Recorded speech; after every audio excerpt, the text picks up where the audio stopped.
Hi friends. आज का video है कंस्ट्रक्शन ऑफ ट्रांसफार्मर और एडी करंट लॉस क्या होता है और हिस्टैरिसीस लॉस क्या होता है, उसको कैसे मिनिमाइज कर सकते हैं, उस सब के बारे में इस वीडियो में हम लोग पढ़ेंगे। पहले पढ़ते हैं construction of transformer. A single phase transformer consists of primary and the secondary winding put on a magnetic core.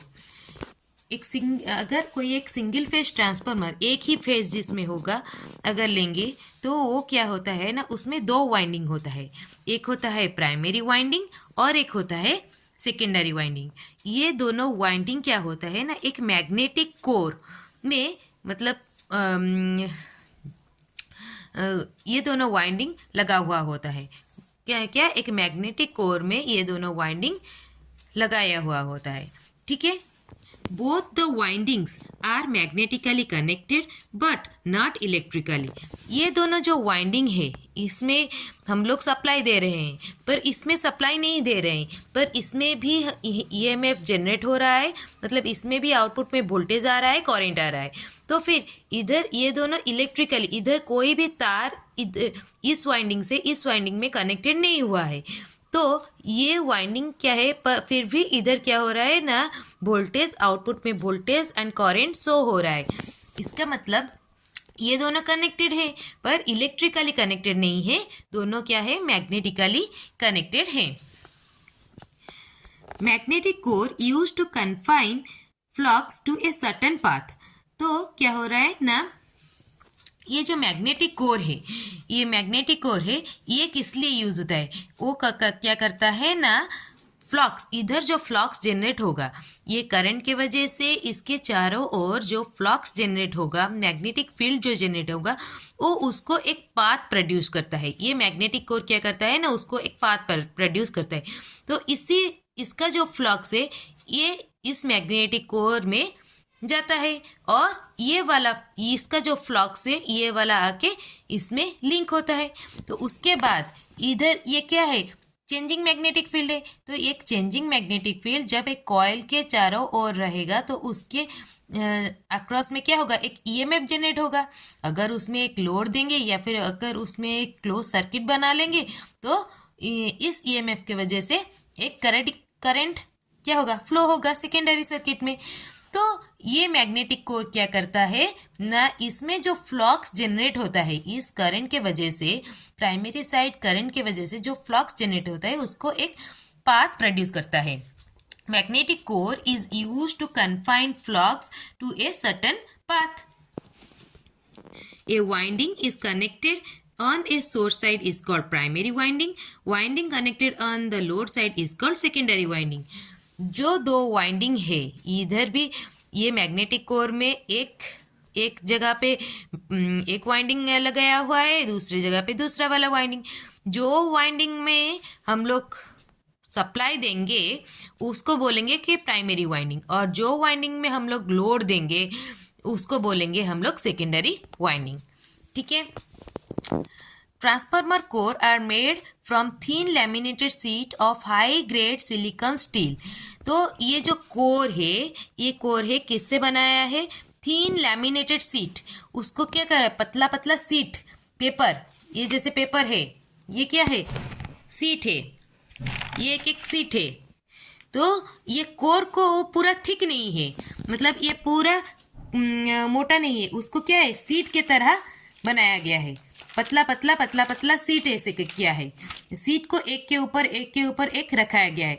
और वो सीट में क्या क्या है, हम लोग अगर ये एक सीट को क्या करेंगे, ये कोर है उसको एक क्या किया ना, पीस में सीट में बना दिया, और उस सीट को हम लोग क्या करेंगे, पूरा तरह से लैमिनेटेड कर लेंगे, चारों ओर से लैमिनेटेड कर लेंगे।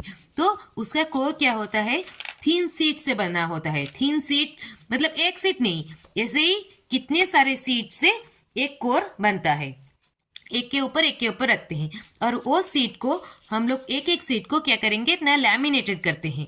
ठीक है। और वो जो सीट जो बनता है, वो जो मटेरियल उसमें यूज होता है वो क्या होता है, हाई ग्रेड सिलिकॉन स्टील, मतलब अच्छा वाला सिलिकॉन स्टील का हम लोग लेते हैं। तो स्टील ही क्यों लेते हैं, मेरे पिछले वीडियो में एक मैंने पढ़ाया था जो मैग्नेटिक मटेरियल। तो स्टील क्या होता है? स्टील एक फेरो मैग्नेटिक मटेरियल होता है जो कि क्या करता है ना, strongly attracted by the permanent magnet. और ये क्या करता है ना, इसका ससेप्टिबिलिटी बहुत ज़्यादा है। और ये क्या करता है ना, अगर हम लोग एक्सटर्नल फील्ड को भी अगर हटा दें तो इसका क्या होता है ना, मैग्नेटिज्म रहता है। मतलब ये परमानेंट मैग्नेट की तरह यूज हो सकता है। तो फेरोमैग्नेटिक मटेरियल क्या होता है ना, जिसका ससेप्टिबिलिटी ज़्यादा है।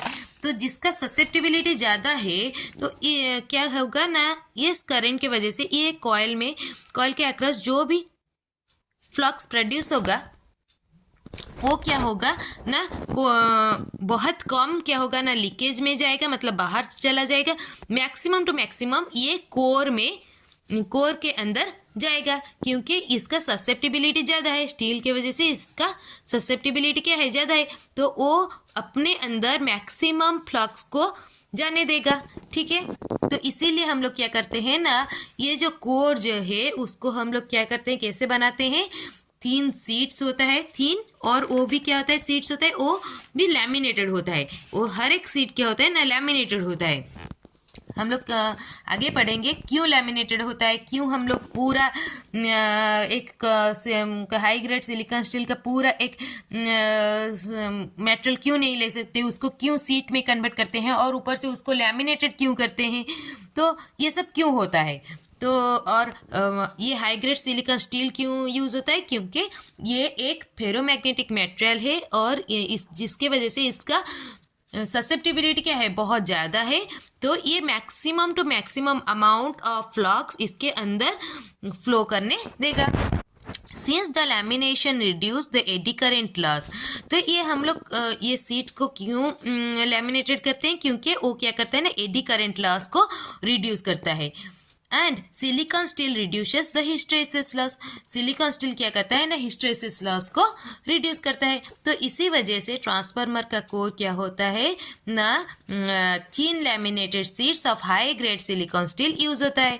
तो ये एडी करंट लॉस को कैसे मिनिमाइज करता है और सिलिकॉन स्टील कैसे हिस्टेरेसिस लॉस को रिड्यूस करते हैं, चलो आगे देखते हैं। Hysteresis loss fundamental harmonic component of no load current leads sinusoidal operating flux by small angle alpha. That alpha is known as hysteric angle. This hysteric angle because of loop nature of BH. तो लिखा गया है कि fundamental harmonic component of no load current. तो no load current होता क्या है, जब हम लोग ये सेकेंडरी साइड में कोई भी लोड नहीं देंगे और इसको ओपन रख लेंगे तो इस साइड में सिर्फ वोल्टेज और करंट जनरेट करने के लिए हमें जितना अमाउंट ऑफ सप्लाई चाहिए उसको बोलते हैं नो लोड करंट। इधर जो करंट आएगा उसको बोलेंगे क्या, नो लोड करंट। तो no load current as we know that the transformer works on the alternating supply. तो अल्टरनेटिंग सप्लाई इसको देना पड़ता है ये काम करने के लिए, क्योंकि ये इलेक्ट्रोमैग्नेटिक इंडक्शन प्रिंसिपल में काम करता है, जिसमें कि हमें चेंजिंग मैग्नेटिक फ्लक्स चाहिए। तो ये जो इसमें अल्टरनेटिंग करंट में तो क्या होता है, हार्मोनिक्स भी होता है और बहुत सारे कंपोनेंट होता है। जो इसका पहला वाला कंपोनेंट है, फंडामेंटल कंपोनेंट है, ये नो लोड करंट का जो फंडामेंटल कंपोनेंट है, पहला वाला कंपोनेंट है, वो क्या होता है ना, sinusoidal operating force flux produce करता है। वो जो फ्लक्स प्रोड्यूस करता है वो उसका नेचर क्या है, साइनोसॉइडल। साइनोसॉइडल मतलब क्या, इस टाइप का वो फ्लक्स क्या करता है ना, प्रोड्यूस करता है। किस एंगल में प्रोड्यूस करता है, by small angle that is known as alpha. Alpha के एंगल जो उसको क्या बोलते हैं, हिस्टेरिक एंगल बोलते हैं। इस एंगल में ये क्या करता है ना, एक साइनोसॉइडल फ्लक्स प्रोड्यूस करता है। इस फ्लक्स की वजह से इधर क्या होता है, एक ईएमएफ और ईएमएफ एक प्रोड्यूस होता है। और लोड तो नहीं होता है तो करंट नहीं होगा, ओपन सर्किट होता है। The historic angle because of the loop nature. तो ये जो एंगल होता है, ये एंगल किस लिए होता है ना, BH कर्व का उसका एक लूप नेचर की वजह से, मतलब ये ऐसे होता है ना, इधर से आता है फिर इधर आता है, फिर ये इस तरह इधर से जब शुरू होता है तो ये इधर आके कंप्लीट नहीं होता है, वो क्या करता है ना, एक लूप क्रिएट करता है। BH लूप नेचर की वजह से ये अल्फा एंगल क्रिएट होता है। एच लूप के बारे में मैं अगले एक वीडियो में पूरा अच्छे से डिस्क्राइब करूंगी कि ये लूप कैसे होता है, क्यों होता है। फिलहाल अभी हम लोग हिस्टैरिसीस लॉस के बारे में फोकस करते हैं, ठीक है। ये जो एच होता है क्या होता है ना, मैग्नेटिक फील्ड इंटेंसिटी होता है, और ये क्या होता है, मैग्नेटिक फील्ड डेंसिटी होता है।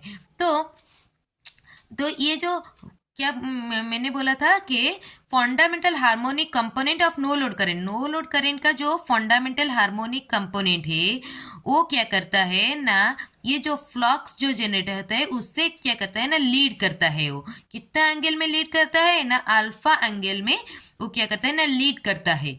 तो इस वजह से देखो ये क्या हो गया ना, फंडामेंटल हार्मोनिक कंपोनेंट जो हो गया वो ऐसे आ गया,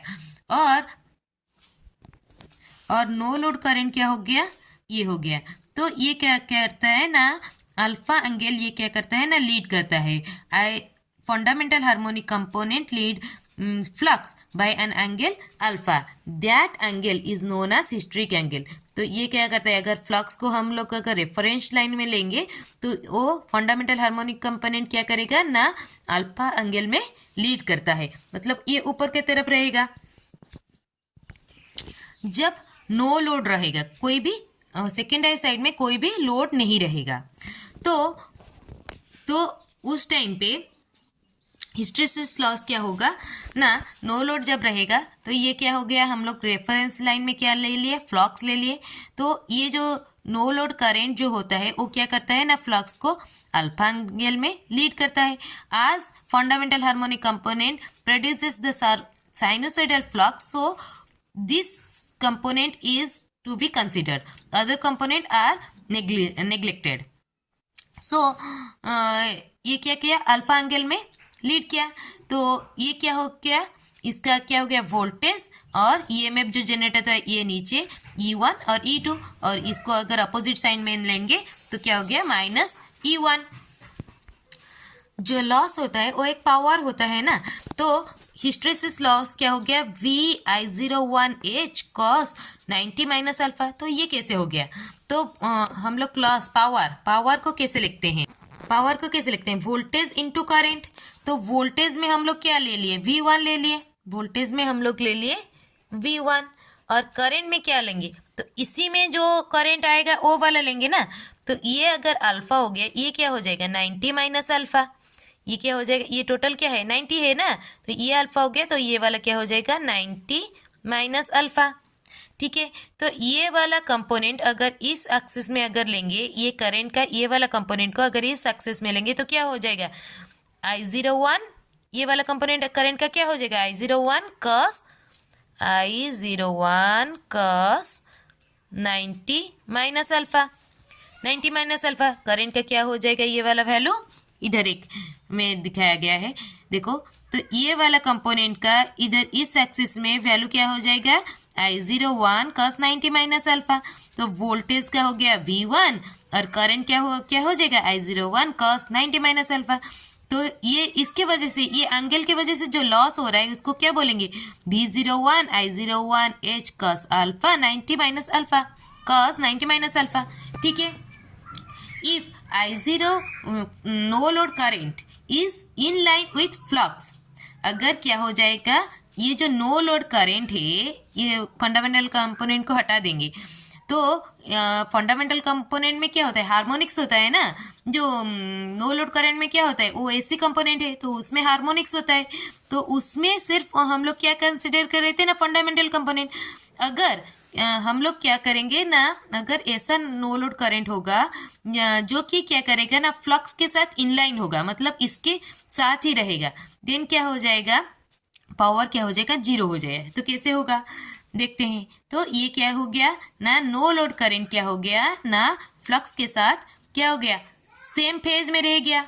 तो V से ये क्या कैसा एंगल करेगा, 90 डिग्री एंगल करेगा। तो पावर क्या हो जाएगा, वोल्टेज इंटू करंट। वोल्टेज हम लोग क्या ले रहे हैं V ले रहे हैं, V1।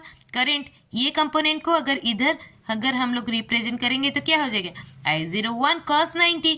तो cos 90 क्या होता है, 0 होता है ना, तो टोटल में इसका वैल्यू को क्या हो गया, 0 हो गया।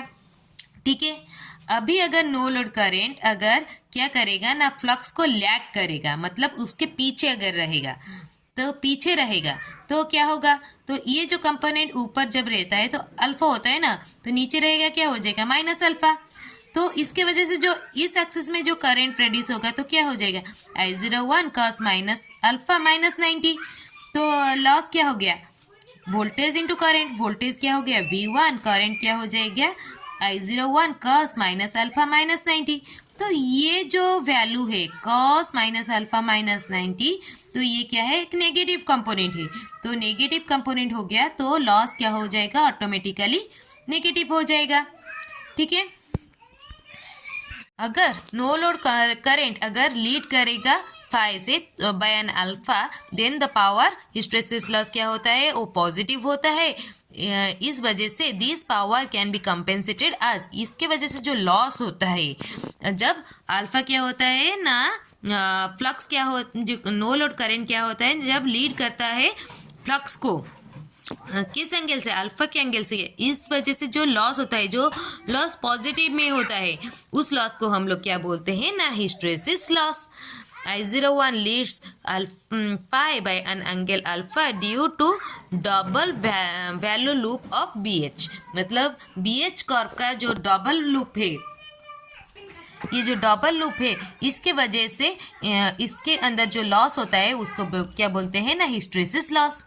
अभी आते हैं एडी करंट में, modelling of eddy current. Eddy current कैसे मतलब प्रोड्यूस कैसे होता है, क्या होता है एडी करंट, चलो जानते हैं। The main disadvantage of magnetic material is all magnetic material are electrical conductor। तो जो मैग्नेटिक मटेरियल का डिसएडवांटेज है वो सभी मैग्नेटिक मटेरियल क्या होता है ना, इलेक्ट्रिकल कंडक्टर होता है, मतलब उसके अंदर करंट फ्लो कर सकता है। मैग्नेटिक मटेरियल के अंदर इलेक्ट्रिक करंट क्या हो सकता है, फ्लो कर सकता है।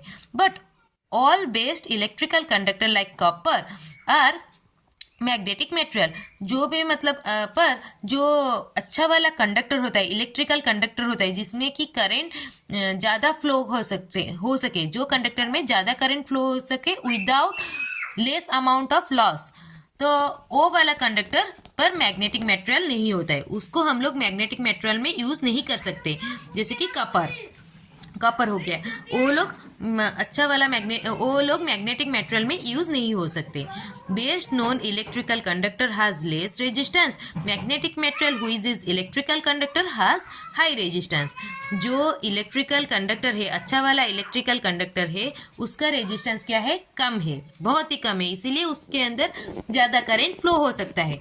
पर मैग्नेटिक मटेरियल जो कि इलेक्ट्रिकल कंडक्टर है, उसका रेजिस्टेंस क्या है, ज़्यादा है, इसके वजह से उसके अंदर less amount of current flow करता है।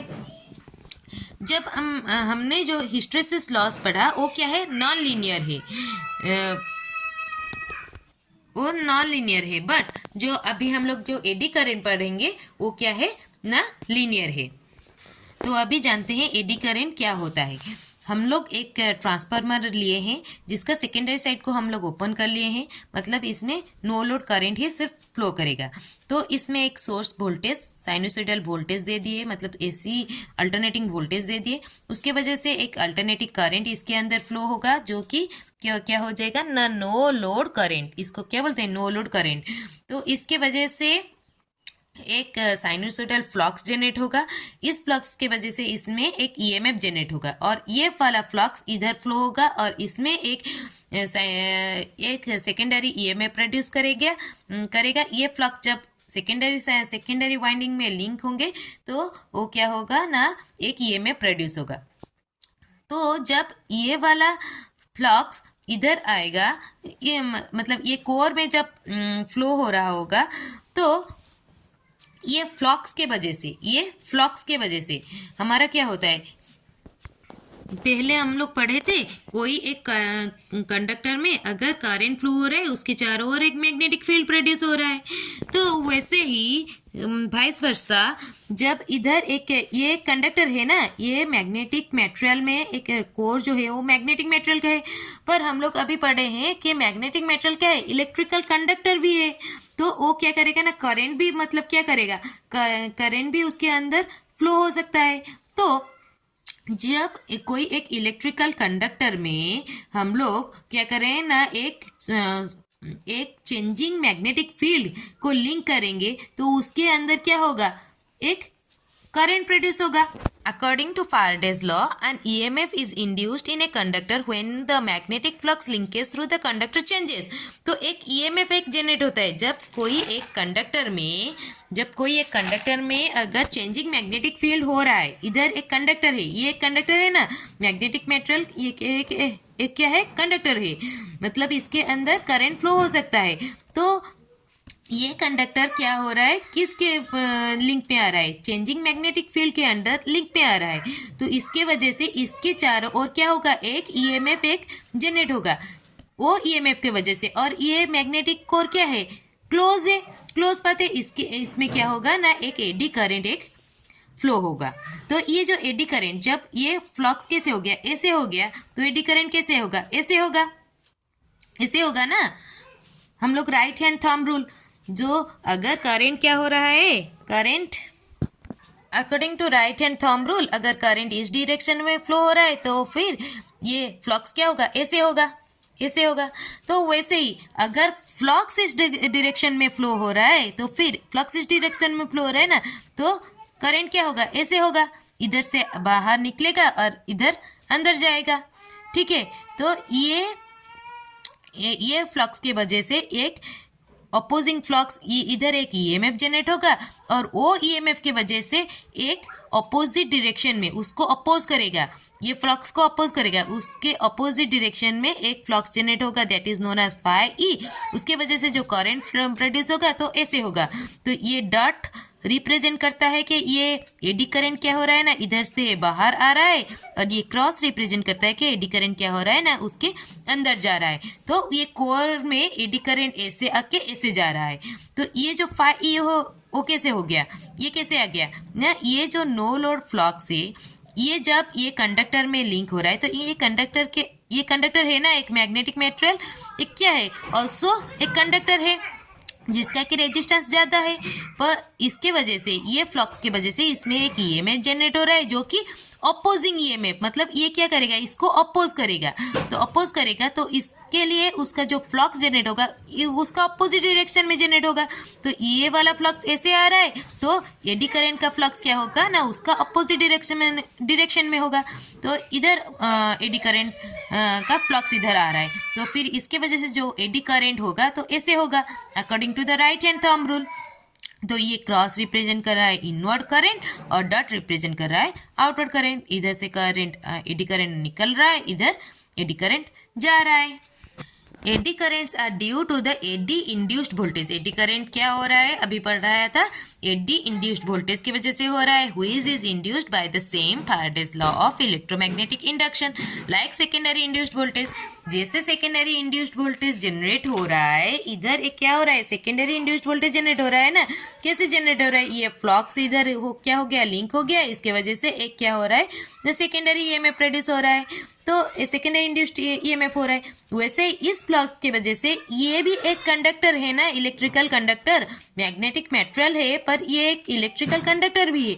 तो इसके अक्रॉस में भी क्या हो रहा है ना, एडी एक ईएमएफ जनरेट हो रहा है, जिसको एडी ईएमएफ बोलते हैं। तो ये ईएमएफ की वजह से इसमें जो करंट फ्लो होगा उसको क्या बोलेंगे ना, एडी करंट बोलेंगे। By the same Faraday's law of electromagnetic induction, electrical resistance of the magnetic core is linear। तो मैग्नेटिक कोर का जो इलेक्ट्रिकल रेजिस्टेंस है वो क्या है, लीनियर है। सो जो एडी करंट भी होगा वो क्या होगा, लीनियर होगा। आज Ohm's law is defined for the electrical conductor. Generally electrical conductor, Ohm's law क्या बोले, कोई तो According to Ohm's law, electrical conductors are linear, so the eddy currents are linear, and magnetic core is an electrical conductor. और magnetic core क्या है? Electrical conductor है. तो इसके वजह से एडी करंट क्या हो गया ना, लीनियर हो गया. Eddy currents are due to electrical properties of the core. Eddy current किस लिए हो गया? क्योंकि कोर का इलेक्ट्रिकल प्रॉपर्टीज के वजह से हो गया कि इलेक्ट्रिकल प्रॉपर्टी उसका कैसा है, लीनियर है. Whereas the hysteresis is due to the magnetic properties of the core. और हिस्टेरेसिस लॉस कोर का मैग्नेटिक प्रॉपर्टीज की वजह से हो गया, और उसका मैग्नेटिक प्रॉपर्टीज कैसा है, नॉन लीनियर है. BH लूप पढ़ा था ना, तो वो नॉन लीनियर है. और इलेक्ट्रिकल का प्रॉपर्टीज ऑफ द कोर क्या होता है? According to Ohm's law that is linear, so eddy current is linear. अभी एडी करंट लॉस को कैसे रिड्यूस करेंगे? Eddy current loss can be reduced by addition of control quantity of silicon to magnetic material. Electrical resistivity of the core will be increased. तो हम लोग क्या कर सकते हैं ना, कंट्रोल अमाउंट में कुछ ही हद तक उसका कुछ लिमिट होता है, उस लिमिट के अंदर हम लोग सिलिकॉन को मैग्नेटिक मटेरियल में ऐड करेंगे. जिस सिलिकॉन को ऐड करने के वजह से वो मटेरियल का रेजिस्टेंस क्या हो जाएगा ना, बढ़ जाएगा. Electrical resistivity of the core will be increased. अगर से मतलब उसको लिमिटेड अमाउंट में क्यों लगाना है, मतलब सिलिकॉन को अगर ऐड करना है तो हम लोग तो ज़्यादा कर सकते हैं, क्योंकि इलेक्ट्रिकल रेजिस्टिविटी ज़्यादा हो जाएगा तो एडी करंट भी उसमें उसके अंदर फ्लो ही नहीं होगा, वो ज़ीरो हो जाएगा. तो एडी करंट लॉस ही क्या हो जाएगा, घट जाएगा. पर सिलिकॉन को हम लोग ज़्यादा यूज़ नहीं कर सकते, उसके अंदर ज़्यादा ऐड नहीं कर सकते. अगर ऐड कर लिया, if addition of the silicon is more than 4%, 4% से अगर ज़्यादा हम लोगों ने ऐड कर लिया तो मटेरियल बिकम ब्रिटल, मतलब वो क्या हो जाएगा, ऐसे टूट जाएगा. मतलब ऐसे थोड़ा सा अगर उसमें प्रेशर देंगे तो वो क्या हो जाएगा ना, टूट जाएगा. Become brittle for हुइज laminating is difficult, जिसके वजह से उसमें जो लैमिनेटिंग हम लोग इसको क्या करेंगे, वो कोर को पतला पतला सीट में कन्वर्ट करेंगे ना. तो ये जो सीट में जो कन्वर्ट करना है और उसको लैमिनेशन करना है, वो क्या हो जाएगा, डिफिकल्ट हो जाएगा अगर हम लोग ज़्यादा सिलिकॉन ऐड कर रहे हैं तो. By laminating the area of the cross section of the current path, cross section of the current path will be reduced. तो क्या हो जाएगा, हम लोग अगर ये सीट को अगर हम लोग क्या करेंगे, लैमिनेटेड कर लेंगे, तो ये जो करंट क्या हो रहा है, इसके अंदर जाएगा, इसके अंदर जाएगा और इधर क्या आएगा, बाहर आएगा ना. तो ऐसे होगा. तो ये अगर सीट में कन्वर्ट नहीं होगा तो इसका क्या होगा, क्रॉस सेक्शन, उसको एक एरिया ऑफ क्रॉस सेक्शन क्या हो जाएगा, ज़्यादा हो जाएगा. तो इसकी वजह से वो क्या होगा ना, उसका करंट का अमाउंट क्या हो जाएगा ना, बढ़ जाएगा. ठीक है, ये क्या हो जाएगा ना, बढ़ जाएगा. तो बढ़ जाएगा तो करंट का अमाउंट बढ़ जाएगा. तो इसीलिए हम लोग क्या करते हैं ना, एक सीट को एक सीट के साथ लैमिनेटेड करके रखते हैं. तो इस सीट में जो करंट एडी करंट फ्लो हो रहा है, तो इस सीट में वो एडी करंट फ्लो नहीं होगा. ठीक है, एडी करंट का अमाउंट क्या हो जाएगा ना, घट जाएगा. और क्या कर सकते हैं, varnish red oxide alkaline pigment और oxidisation process can be use to insulate between the lamination. ये पतला पतला सीट तो बना लिए और उसको लैमिनेट कर लिए, पर ये लैमिनेशन दोनों लैमिनेशन के अंदर भी इंसुलेशन देना है. वो इंसुलेशन कैसे देना है, वर्निश रेड ऑक्साइड यूज कर सकते हैं, जिसको कि अल्कालाइन पिगमेंट भी बोलते हैं. यही तो ऑक्सीडाइजेशन प्रोसेस भी यूज कर सकते हैं. तो अभी देखते हैं, जब ये कोर सीट में कन्वर्ट मतलब नहीं हुआ था तो क्या होता था. तो इधर क्या हो रहा है, एडी करंट हो रहा है ना, तो ये फ्लक्स के वजह से एडी करंट क्या हो रहा है, ज़्यादा हो रहा है. पर ये जो है फ्लक्स है, ये क्या है, फ्लक्स है. तो इसके चारों ओर जो हो रहा है वो क्या हो रहा है, एडी करंट हो रहा है. ये एडी करंट का अमाउंट क्या हो रहा है, ज़्यादा हो रहा है. पर अगर हम लोग उसको पतला पतला सीट में कन्वर्ट कर लेंगे और उसको लैमिनेटेड कर लेंगे, और लैमिनेशन के अंदर अगर इंसुलेशन अगर दे रहे हैं, तो एडी करंट क्या हो रहा है, एडी करंट का अमाउंट क्या हो रहा है, घट रहा है, कम हो गया, कम हो जाएगा. ठीक है, एडी करंट का अमाउंट क्या हो गया, कम हो गया. एडी करंट का अमाउंट अगर कम हो जाएगा तो ऑटोमेटिकली एडी करंट लॉस भी घट जाएगा.